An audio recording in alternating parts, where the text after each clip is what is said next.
Hey, Vampire Logan here. I am just gonna do a little review of my D&D stuff for this year, 2023. Just want to look at some things that happen in the world of D&D and role-playing games for this year, and then also talk about our campaigns that we've run and what we might be doing in the future. And just a quick rundown. Come back and see my screen. Hang on a sec here.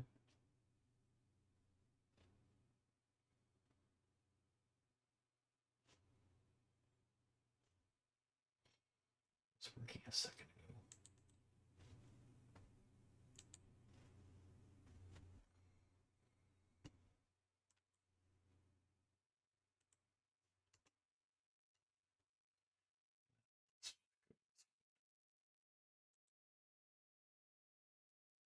Yeah, well, that says Overwatch.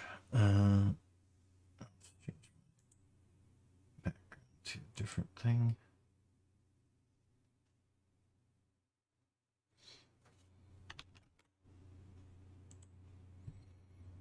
Whatever. Anyway, yeah, I wanted to here. Yeah, I can move the thing over there. Sec.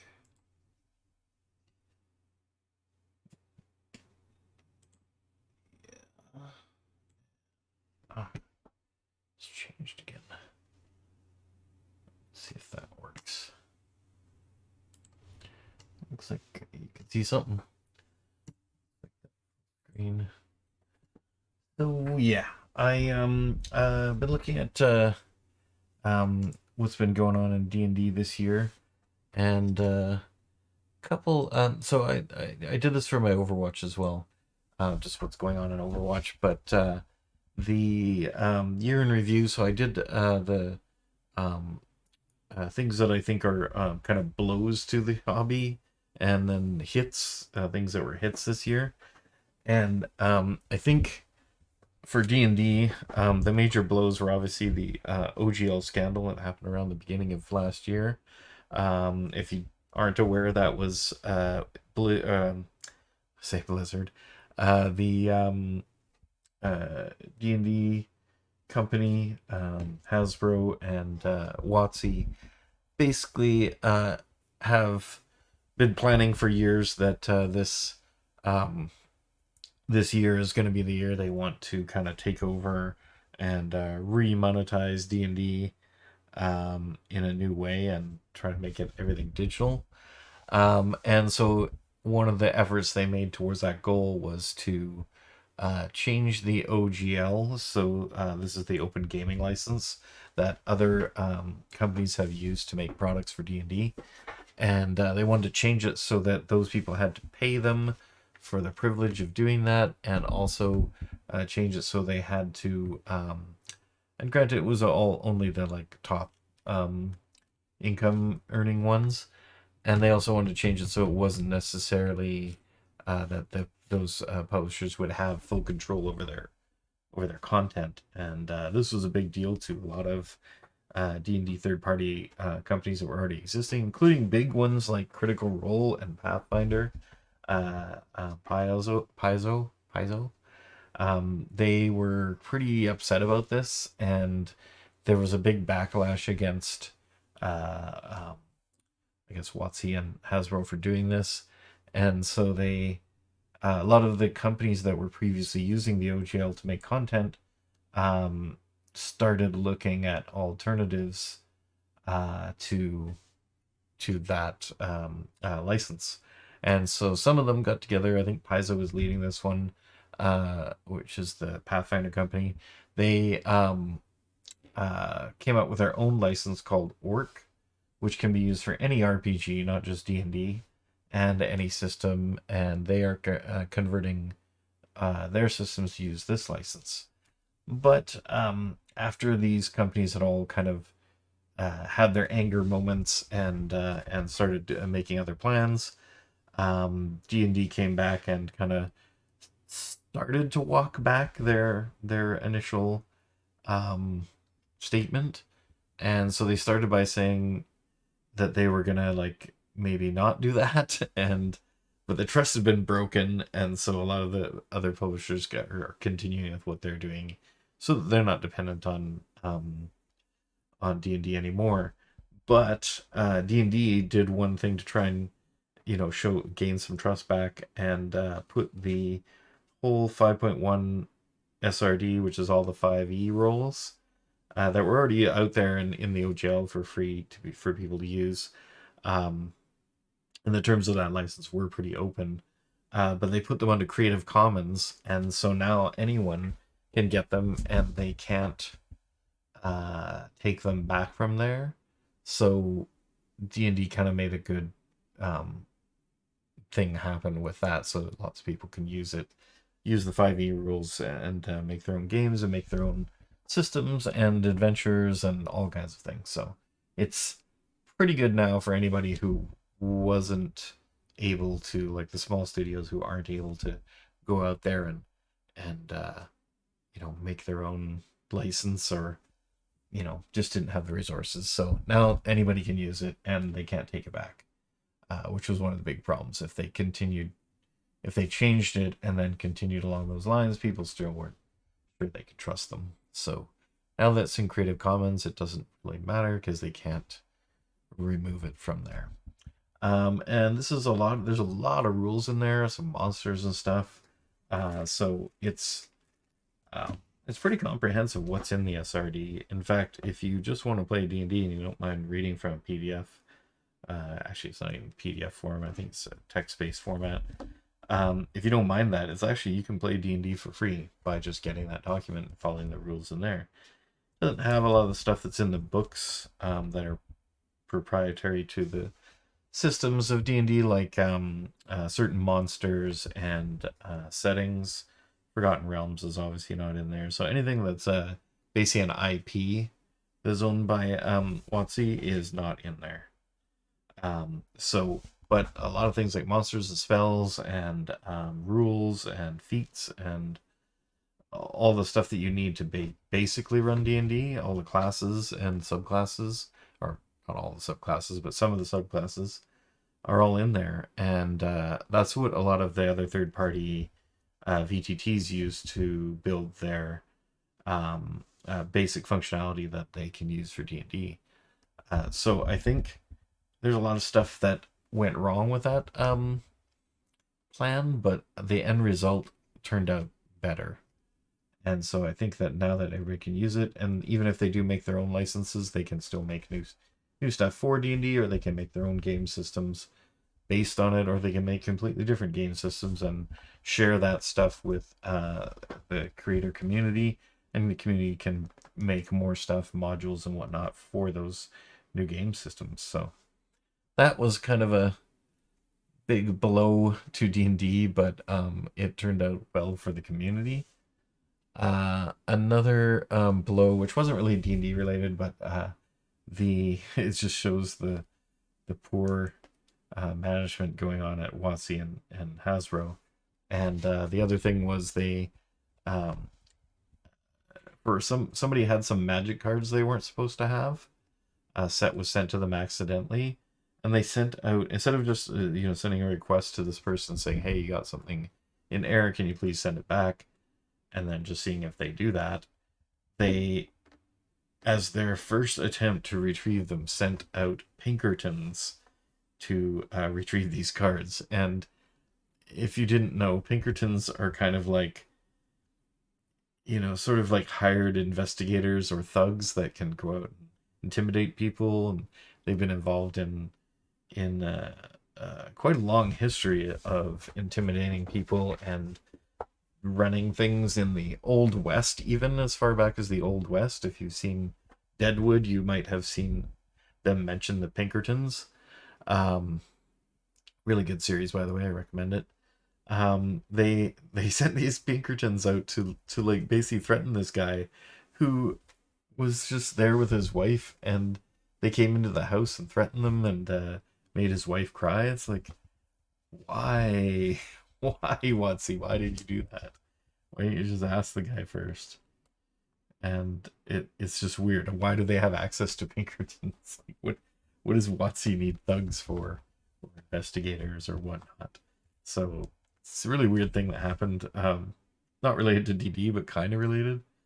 They do have a D&D pack that or a book that has rules for playing in the Magic world. It's called Strixhaven, and I think it's also about playing in a magic school. So I haven't checked out that book, but it sounds pretty cool. They have some social dynamics mechanics too, and how to like have your character like also have the side job and stuff like that while going to the university. That sounds really cool. But that move was just crazy. And then another move they did, which is not so funny, is that at the end of this year, of 2023, they right around Christmas time they started laying off 1,000, something a little over 1,000 workers. Might even be as high as 1,500, because Hasbro is failing on its toy side. And you'd think that if they were laying off all these people who would only be on the toy side, but toys and board games, but they didn't. They included also people from Dungeons and Dragons and WotC, and WotC is the only company under their umbrella that's actually doing really well.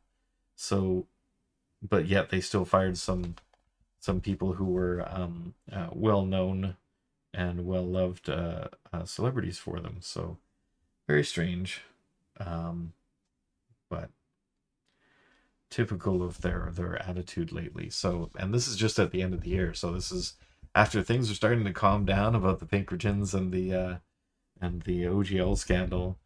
They just couldn't help themselves and do one more thing. So I mean, I don't know what companies like to run, but I definitely know that employees are your highest amount of income. So, or not income, highest amount of expenses. So I think they probably figured they needed to do this, but it's just terrible timing. Like, don't do it at Christmas. It's gonna backfire on you. Like just people already have a bad opinion of you, and then you're gonna let a bunch of people go at Christmas time. Like, at least they might not have talked about it if it was like in February. Wait a month. Just just bad stuff. But I understand it's a business and they have to cut corners to make ends meet. That's fine. So I think that was it for the bad stuff that happened with D&D. And then the two things I think were good for D&D. One of them's maybe, but one was, and there's the downside to both of these things. But one of them was the D&D movie, which I absolutely loved and was not expecting much from. It was really cool. I really liked it. All the characters were interesting and fun. It was funny and not in an ironic way. It was intentionally funny. Um, it had a lot of tropes that are actually in D&D and made sense in the movie. Um, to most degree, the bard hardly ever used any spells, but maybe he wasn't really a bard. We don't really know. He might have just been a social guy.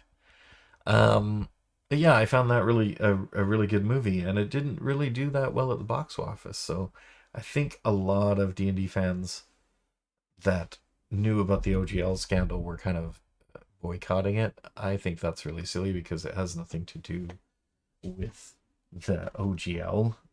That was a totally different product and totally different thing. And the movie was kind of, that's owned by, the rights are owned by the parent company as well. But the movie, if we want to see more good movies about D&D, we got to go out there and support them because this one was a bit of a financial flop, even though the movie was really good, and in compared to other movies, it was still in a pretty good situation.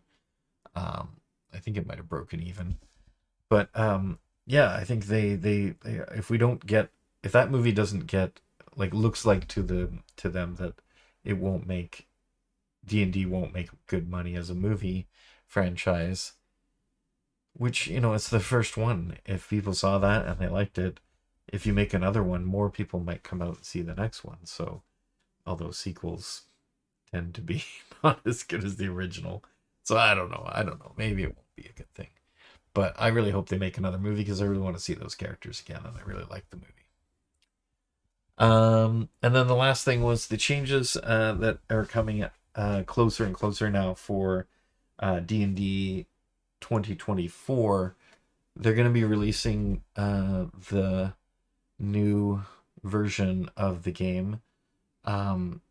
They keep saying they're really trying as hard as possible to make sure that the 2024 release is compatible with all of 5e, and so therefore they're not calling it 6e or 5.5e, which is 5.5 is probably the most accurate comparison number, but they want to call it 2024. That's what they're going to call it. Now, I don't know. I haven't really been following too much of the Unearthed Arcana where they've been testing all these rules. I saw a few videos on it, but it looks interesting. It looks like it might be doing some good things for streamlining, but a lot of people are more concerned about what are they going to do with it. Are they going to still keep releasing books? I sure hope they do, because, or at least PDFs anyway, because that's what I want to see more of. I bought a few D&D books, not a huge amount from 5e, but I bought the Wild Beyond the Witchlight and some maps, and I bought some figures for D&D. So it's something I'm really interested in. I didn't buy the core books because I was using the SRD for the first one I got back into D&D last year, and I wanted to make sure it was gonna stick. And then I saw that they're doing the 2024, so I might as well not buy anything until I see what happens with that, because then my books will be immediately outdated. So source books and campaigns I don't think are a big deal, because they should still work perfectly fine, because most of the content in there is going to be descriptive and for adventures. So I'll wait and see on the core books. And then the other thing that's coming with this year's release is the digital virtual tabletop. And I have a feeling that I'm not going to like it, because not because it's not good, but because of pricing. So I hope what I would like it to be is that I really like when I first started running my games and streaming them, I was doing stuff set in my own world, and then I was using the VTT Fantasy Grounds Unity version, and I bought Tailspire as well, and I bought it for my first D&D group for most of the players, and then we played using Tailspire, and I think it's great, especially how easy it is to cut and paste things that you've built to other players, and they have a couple different resource hubs of Tailspire maps, and they've added a bunch of content to it with sci-fi and cyberpunk kind of stuff, as well as more D&D fantasy stuff. So, and it's not D&D specific, it's just fantasy specific right now. And it's really handy for D&D. It makes a really good visual in a stream when you can see the characters moving around on a map. I also used it for my my Avatar, The Last Airbender RPG stream, and that one wasn't as good because I didn't buy it for all the players, and even when the ones that did have it didn't really want to use it, and it wasn't geared for using for that game anyway, so it was all right. But if all the players can't use it, that's one of their problems. Tailspire is that you have to buy each copy for each player, and I don't want to ask my players to buy something, even though it's only like $25 or something, just so I can play it with them. It works fairly well once they do, but it's not necessarily I don't know. It's a easier thing with a VTT like Fantasy Grounds because um you can buy that VTT and buy the Ultimate Edition, and then you can run it, and the players just need the demo version. So I bought the Ultimate, and that's why I bought it. So I don't have my players don't have to buy it, and we use that, and it works really fine. For our Curse of Strahd campaign, we've been using Roll20, and that works fine as well. So, but the visuals of it are flat, top down, using tokens and maps. It's fine. It's not great. It was much better when we were using Tailspire. So the thing with the new D&D VTT is that it has all of the stuff that Tailspire has with miniatures and moving things around. Plus, the miniatures have a lot more animations. The spells have animations. So it's basically playing like a board game version of all your D&D miniatures are there.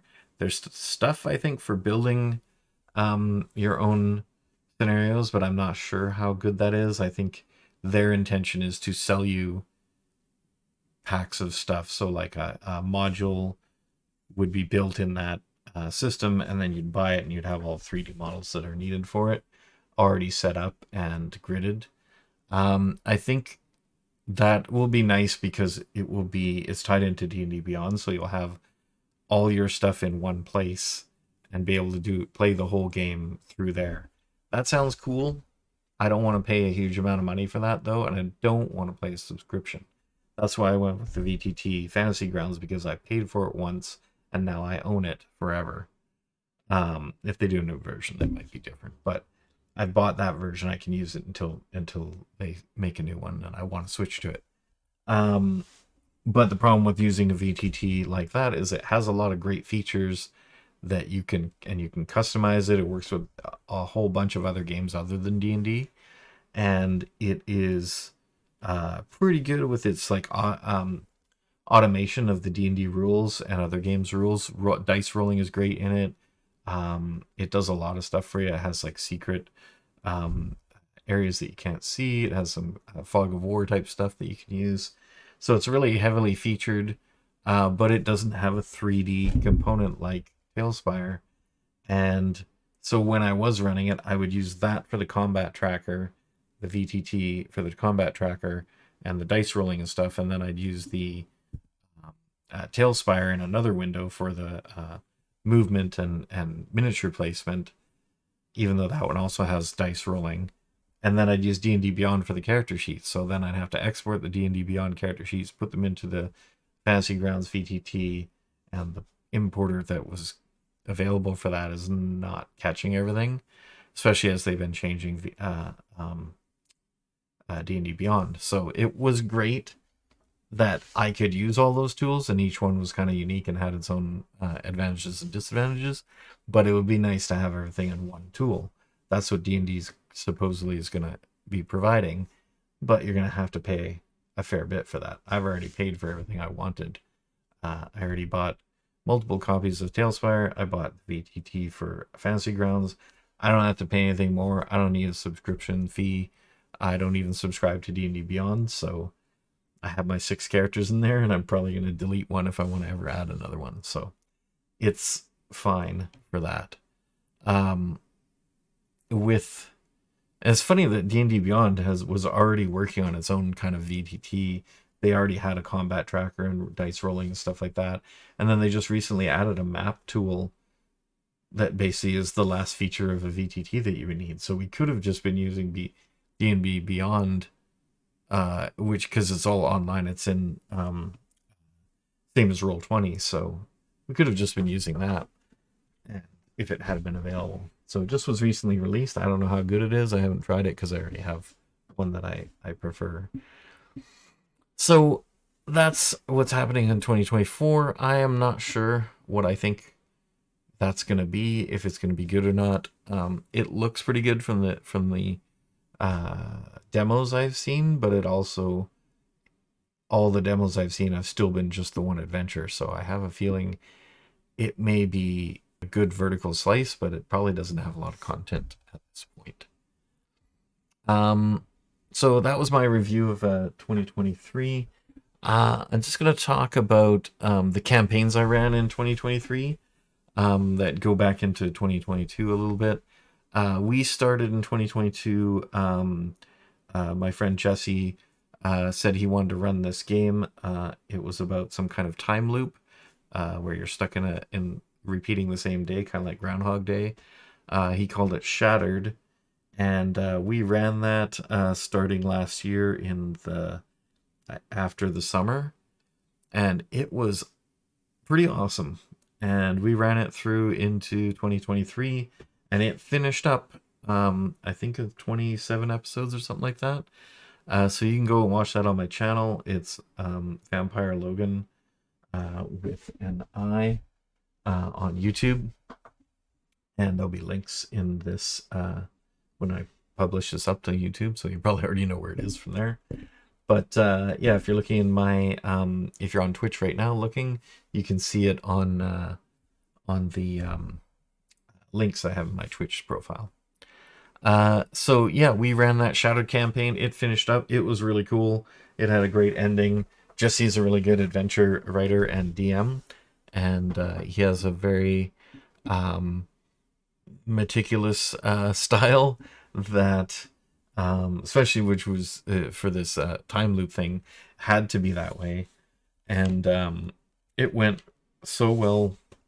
It was his second time running it for a group, first time streaming, and yeah, we had a great time. We loved our characters, kind of miss them sometimes now. It was so good.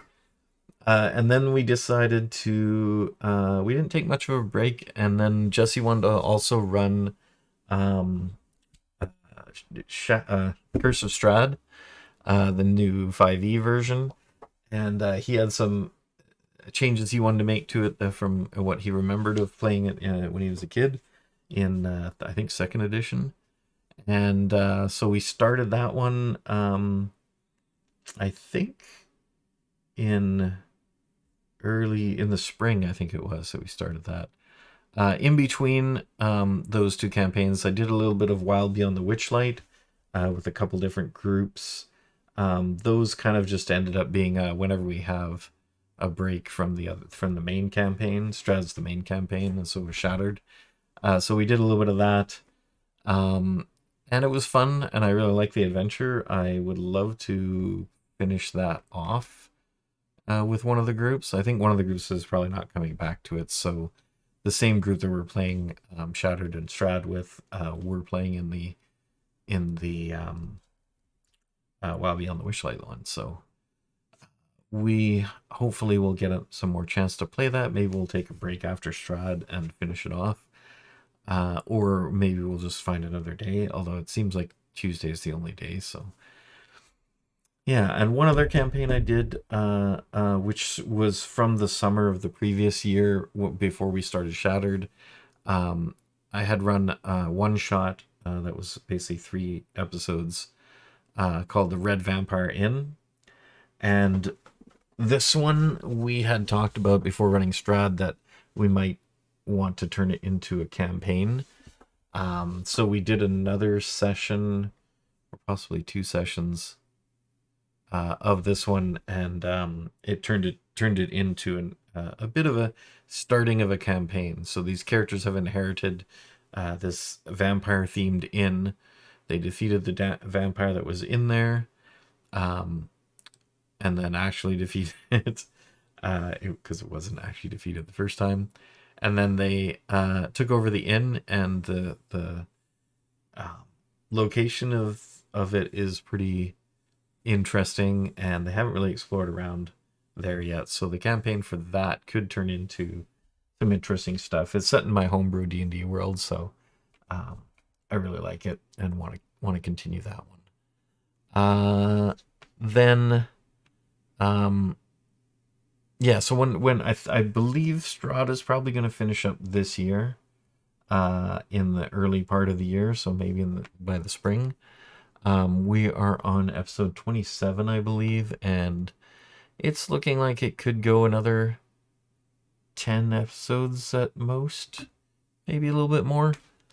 It's getting pretty close to us being able to go go to the castle. So we have a few more tasks to do outside of the castle. We got like a kind of like a Trello page of our quest lists. So we're trimming that down. A lot of things are moving over to the done column now. So we're just finishing that off, and exploring our characters' backstories is the most fun part of that. So, and I'm not in any hurry to finish that game. I really enjoy playing my character Shabaka. So, yeah, and it's fun to play as a player. I usually DM. So, this has been a really fun time. 2 campaigns in a row that I've been able to be a player. And, I don't know what Jesse has in mind next, but I could definitely play another game with him running it. So, I'm quite enjoying that. So we'll see. If not, I will probably run something, either Red Vampire Inn or maybe something different. I have been looking at a lot of. I guess I'm moving into the 2024 looking forward to thing now. So one of the things was seeing what the D&D rules changes are. Looking at the D&D VTT, I already mentioned. Looking forward to seeing that, what it's going to be like. And then, so one of the other things I want to do this year is try some of these other RPGs that are coming out. I'm hoping this year that Critical Role's Daggerheart is going to come out. I want to see what they've done with that. I've seen videos on the Candela Obscura. It's not really my bag. It looks kind of cool, but it's not really something that I would probably play just because of the theme. It's kind of like Call of Cthulhu, and I've never really played that game or been interested in doing so. Mostly because I like to play fantasy races, and I like to play something like really unusual, so I don't want to just be a regular human trying to solve a mystery. I find that kind of a little bit boring. But if it, I suppose you could change it and just make it kind of like, I think it would be interesting if you took Candela Obscura and took the TV show, what's it one with the fairies and and they live in kind of a grimy post-industrial or pre-industrial England kind of place. What was that called? No, not Penny Dreadful.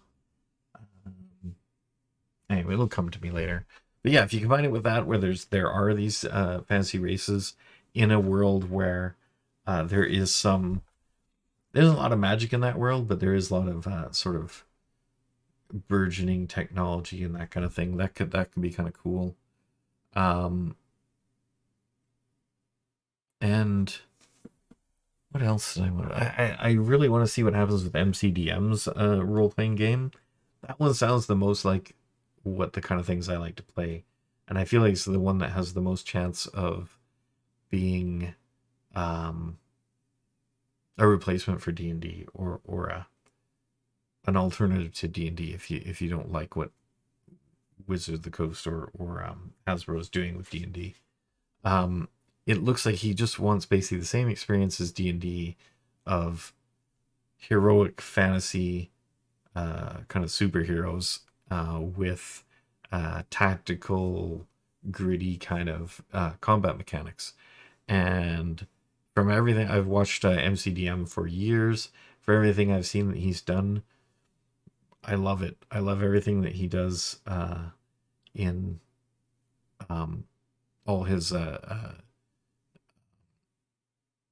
was it playing the game or running the game videos. Running the game has been like, it's all stuff I kind of already knew, but it's just nice to get a little refreshers on that stuff.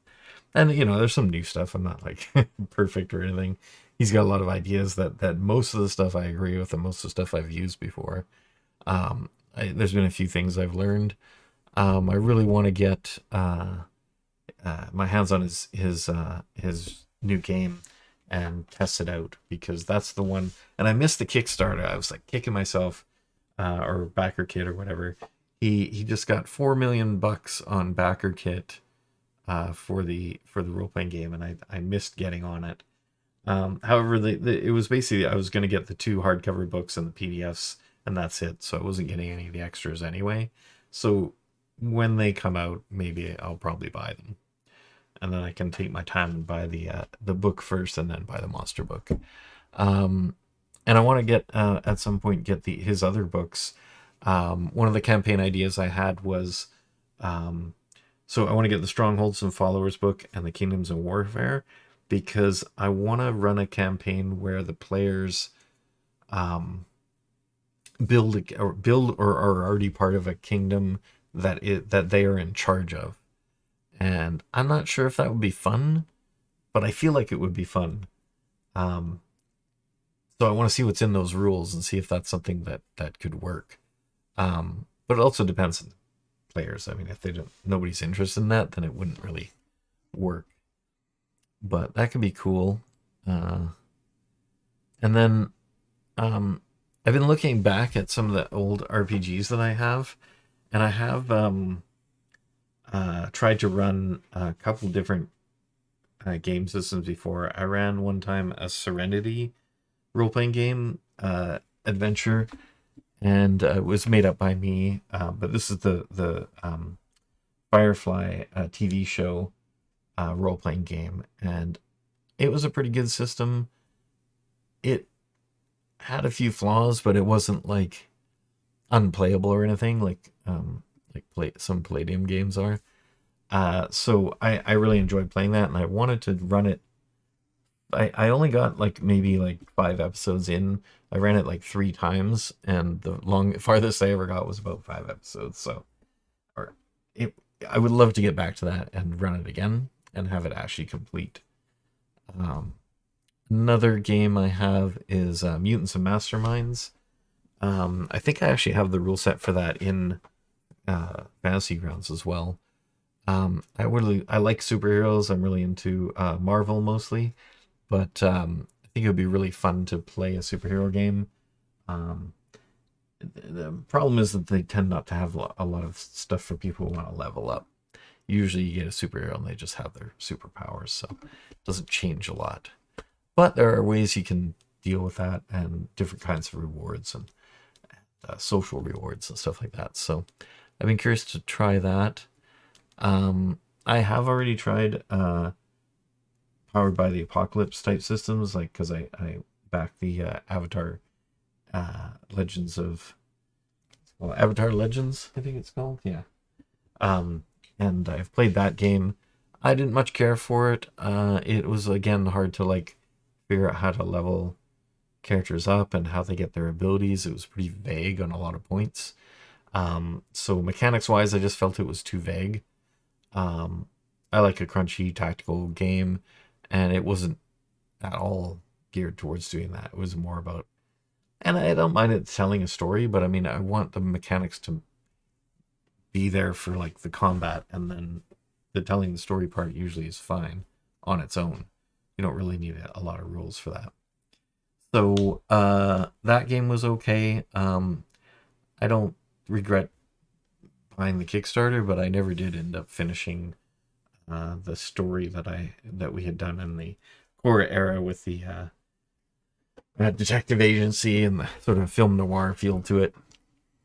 But maybe one day we'll get back to that. Some other systems. I've been watching Sly Flourish's covering of his Shadow Dark campaign, and while I find those episodes interesting, I don't think I would like to run or play in a Shadow Dark game for a couple of reasons. One, I don't like character death all the time, although it is really hard for a character to die in a D&D game. Although we had it happen in our Strad game, so I guess it's not that hard. Um, the and then the whole game is generally about just like going into dungeons and like fighting things, and that was fun back in the day when I used to do that all the time. I think it was really entertaining, but it's just not something I'm into anymore. It's like the basic. There's so much more that you can do in D&D, like having like political intrigue, or you could go and like explore continents, you could run a kingdom. Like there's so many things, like going into dungeons all the time and then having your character die is just like, you wrote all this backstory or whatever for them and then they just die. this doesn't sound fun to me either as a DM or a player. So probably not going to buy that one. But I think the rules are good because they are pretty balanced and they are simplified. So I can see the attraction of that. If I bought that system, I would probably change it so that the death wasn't as, like I would probably give bonus to hit points, and I would, I do all the things that D&D kind of did for making it less lethal. But that would kind of like, well, I'd just be using it for the rules. I wouldn't really be using the setting either. But I was looking for a simplified system for my children to play with me, because we used to play when they were a little younger, and we made up this game called Princesses and Palaces based on a PDF I got from somebody who had made a game for his kids. And we built that up, and they got really far, but then I ran out of ideas to challenge them because they basically had acquired all of these, like these massive stables of pets, of flying and ground pets, like wolves and dire wolves and dire bears and dragons and stuff. So it was really hard to find things for them to do that wouldn't be totally easy for them to overcome. But the story that we had of it and the NPCs that I had in it were really fun, and they remember those. So I want to get back into that and maybe stream something with them. I'm not sure if I'm ready for them to be on stream, but they are hilarious. So it would be a great stream if I could do that.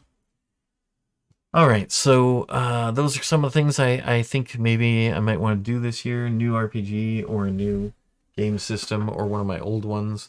I also really like the White Wolf system stuff. So like old Vampire, the Masquerade, and Werewolf and Changeling.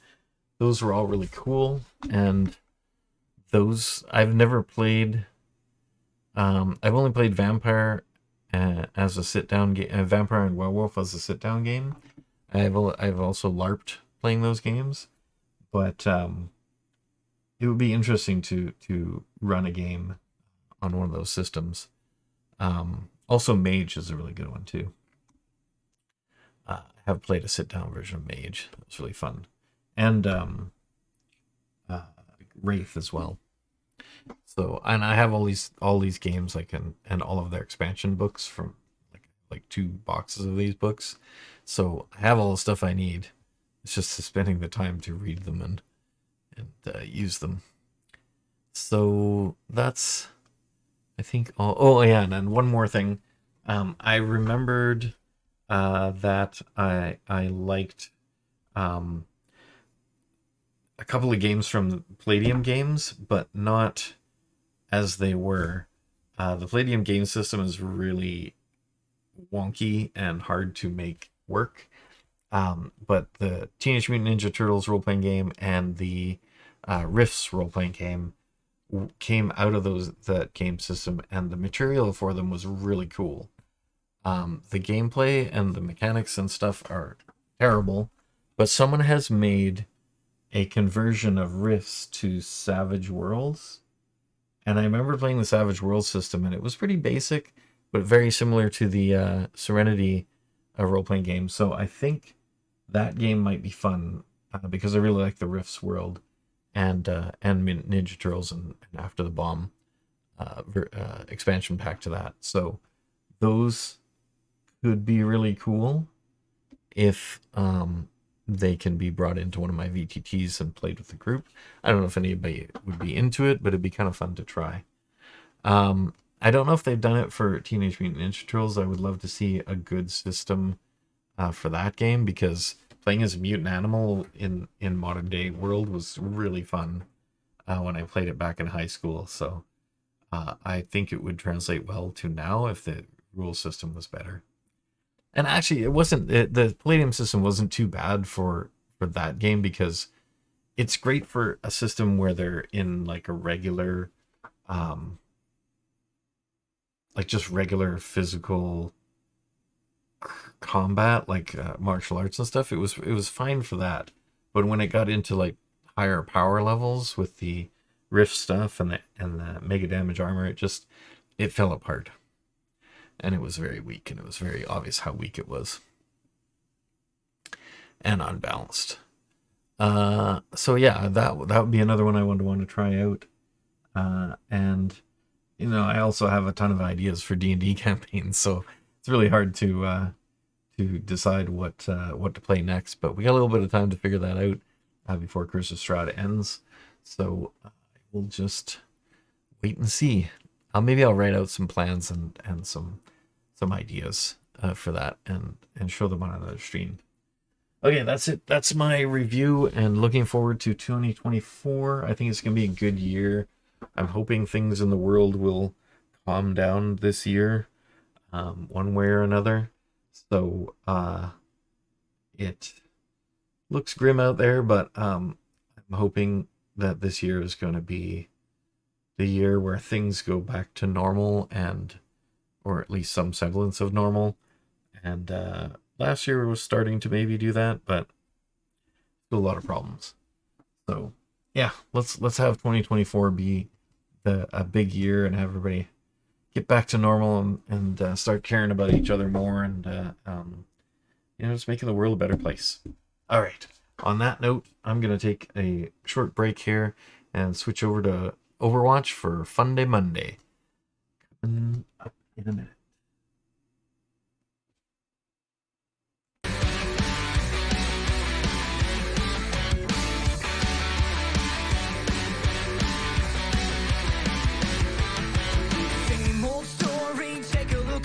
Mr. Rooney's got his hands on the scoreboard now. Cameron, Bueller, Biff still living in his mom and dad's basement.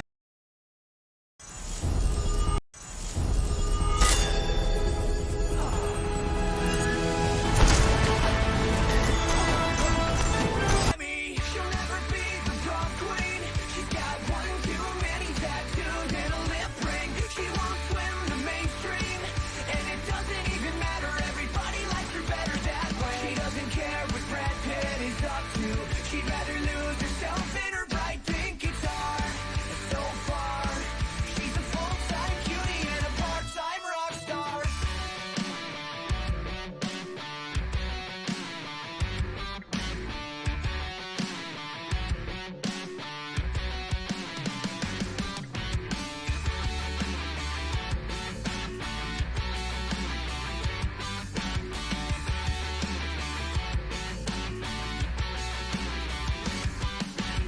She'll never be the prom queen.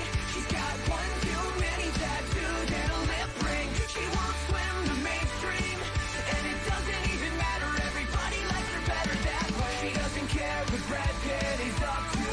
She'd rather lose herself in her bright pink guitar. So far, she's a full-time cutie and a part-time rock star.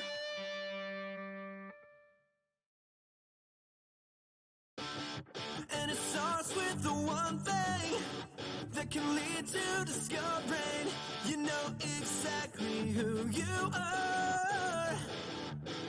Take a chance here with me as we jump off the edge to a place where you can find a new start. There's a place you can go where you won't feel alone, and it fills all of the holes in your heart. Everything you keep inside, all emotion that you're trying to hide, you can let it out if you just open your eyes. Tell me what you want tonight. I'll tell you that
There's no stopping us, we're more alive than ever. Wild like hearts tonight, we're gonna take the wheel and drive, and we won't slow down until we finally get there. Wild like hearts tonight.